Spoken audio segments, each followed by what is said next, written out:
وبا کے دنوں میں جب لوگ ایک دوسرے سے دور ہو رہے تھے تو ہم سب اپنے ابو، اپنے بھائی، اپنے چچا اور ماموں مفتی محمد نعیم کے قریب ہو رہے تھے۔ ہر دم اور لمحہ ان کے ساتھ گزر رہا تھا۔ سب ان کا خیال رکھ رہے تھے، کھانا ساتھ کھا رہے تھے، نمازیں ساتھ پڑھ رہے تھے، کبھی قومی گیت اور کبھی تلاوتیں چل رہی تھیں۔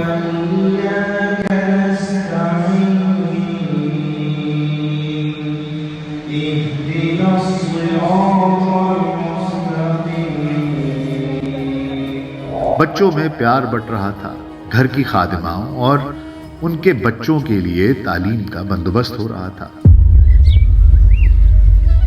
وبا نے شدت اختیار کر لی۔ کورونا ہمارے گھر میں بھی داخل ہو گیا۔ آہستہ آہستہ گھر کے سبھی افراد کو اس نے لپیٹ میں لے لیا۔ سب لوگ جو پرندوں کی طرح ایک درخت کے گرد اکٹھے ہو گئے تھے، وہ آہستہ آہستہ دور ہونے لگے، صرف اس لیے کہ درخت کو کچھ ہو نہ جائے۔ ایک بیٹا جو ملک سے باہر تھا وہیں پھنس کر رہ گیا۔ یوں لگ رہا تھا جیسے یہ سب کسی بڑی خدائی اسکیم کے تحت ہو رہا ہے۔ دنیا کی ساری مصروفیات رک گئیں، سب ابو کے قریب ہو گئے۔ پھر احتیاطی تدبیر کے بہانے آہستہ آہستہ جدائی کے مرحلے شروع ہو گئے۔ سب لاؤنج سے کمرے میں چلے گئے، زندگی کا شور بیٹھنے لگا۔ ایک دن وہ ہم سے بہت دور چلے گئے۔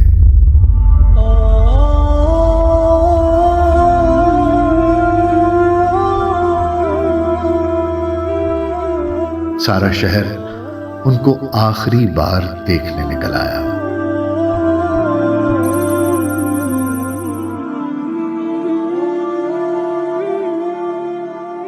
دیکھتے ہی دیکھتے وہ اتنا دور چلے گئے کہ نظروں سے اوجھل ہو گئے۔